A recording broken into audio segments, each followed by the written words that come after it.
Assalamualaikum warahmatullahi wabarakatuh. Selamat pagi kawan-kawan semuanya. Alhamdulillahirabbil alamin. Puji syukur kehadirat Allah Subhanahu wa taala yang telah memberikan kita kesempatan, kesehatan dan juga kenikmatan sehingga kita dapat melaksanakan perkuliahan daring dengan mata kuliah perancangan kontrak pada hari ini.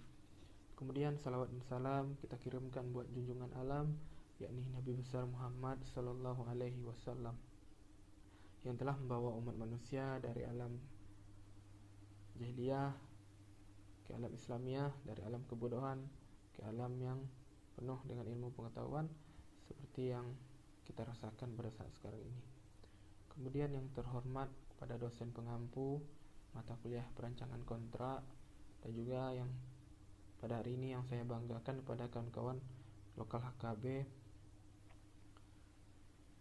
Yang pertama, kami dari kelompok 5 yang tampil pada hari ini dengan pembahasan yang pertama pra kontrak dan juga kontrak. Pembahasan pertama yang akan disampaikan oleh saya sendiri, nama Al-Fajri Abdul Aziz, NIM 1713010084. Dalam ini saya akan menyampaikan pengertian pra kontrak. Dalam tahap prakontrak merupakan tahap sebelum kontrak itu dirancang dan juga disusun. Dalam masyarakat pengusaha atau bisnis, tahap prakontrak ini sering disamakan dengan Memorandum of Understanding atau MOU. Sebelum masuk atau mengikat diri ke dalam kontrak yang mengikat, maka Memorandum of Understanding ini atau MOU dan juga nota kesepahaman adalah pernyataan tertulis yang merincikan kesempatan awal dari pihak-pihak yang akan mengikatkan diri ke dalam suatu kontrak atau perjanjian lainnya. Nah, sebelum kontrak itu disusun, ada 4 hal yang harus diperhatikan oleh para pihak. Keempat hal itu meliputi yang pertama negosiasi, Memorandum of Understanding, dan juga studi kelayakan dan negosiasi lanjutan. Yang pertama, negosiasi. Kita mengetahui bahwasanya negosiasi mempunyai kedudukan dan juga peranan yang sangat penting dalam merancang ataupun menyusun suatu kontrak, di mana suatu tahap negosiasi merupakan tahap untuk menentukan objek dan juga substansi kontrak yang dibuat oleh para pihak. Nah, dalam hal ini menurut Priyatna Abdul Rashid, negosiasi itu adalah suatu cara di mana individu berkomunikasi satu sama lain untuk mengatur hubungan mereka dalam bisnis dan kehidupan sehari-hari. Nah, dan juga dalam Kamus Bahasa Besar Bahasa Indonesia atau KBBI, yang diartikan dengan negosiasi ini adalah proses tawar-menawar dengan jalan berunding untuk memberi atau menerima sesuatu, guna mencapai suatu kesepakatan bersama antar satu pihak atau kelompok atau organisasi dengan pihak yang lainnya.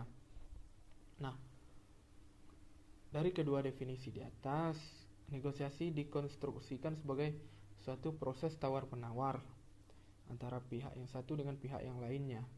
Tujuan tawar-menawar ini adalah untuk mencapai konsensus ataupun suatu kesepakatan para pihak tentang objek dan substansi kontrak tersebut, yang mana meliputi pengaturan hak dan juga kewajiban para pihak. Nah, dari penjelasan di atas tentu memiliki beberapa tujuan dari sebuah negosiasi dalam suatu perjanjian ketika kita menjalankan suatu bisnis. Yang pertama, untuk mendapatkan atau mencapai kata sepakat guna mengandung kesamaan persepsi, saling pengertian dan persetujuan antara satu dengan yang lainnya. Nah, yang kedua, untuk mendapat atau mencapai kondisi penyelesaian atau jalan keluar dari masalah yang dihadapi bersama. Dan yang ketiga, untuk mendapatkan atau mencapai kondisi saling menguntungkan di mana masing-masing pihak merasa menang, win-win solution. Kemudian yang kedua, Memorandum of Understanding atau dikenal dengan MOU. Istilah MOU berasal dari dua kata, yaitu memorandum dan understanding.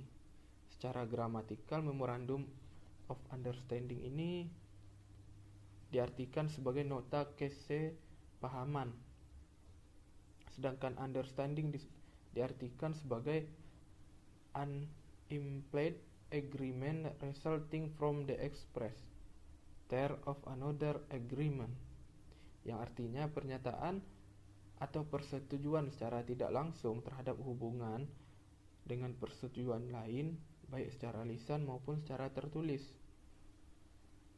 Menurut pendapat Munir Fuadi, mengartikan MOU sebagai berikut: perjanjian pendahuluan dalam arti yang nantinya akan diikuti dan dijabarkan dalam perjanjian lain yang mengaturnya secara detail. Oleh karena itu, MOU berisikan hal-hal pokok saja. Adapun mengenai lain-lain atau aspek dari MOU relatif sama dengan perjanjian-perjanjian lain. Jadi kesepahaman atau juga biasa kita sebut dengan MOU atau prakontrak pada dasarnya tidak dikenal dalam hukum konvensional di Indonesia. Namun akan tetapi dalam praktiknya, khususnya di bidang komersial, MOU ini sering digunakan oleh pihak yang berkaitan. MOU merupakan suatu perbuatan hukum dari salah satu pihak atau subjek hukum untuk menyatakan maksudnya kepada pihak lainnya akan sesuatu yang ditawarkan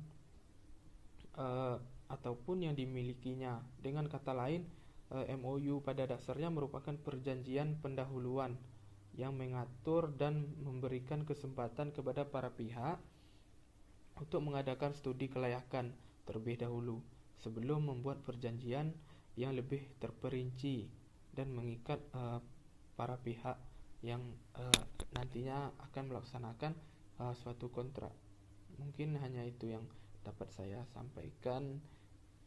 Bila ada salah, saya mohon maaf, dan yang poin selanjutnya nanti akan disampaikan oleh kawan-kawan pemakalah yang lainnya. Mungkin hanya itu dari saya kembalikan pada moderator. Sekian, terima kasih. Assalamualaikum warahmatullahi wabarakatuh.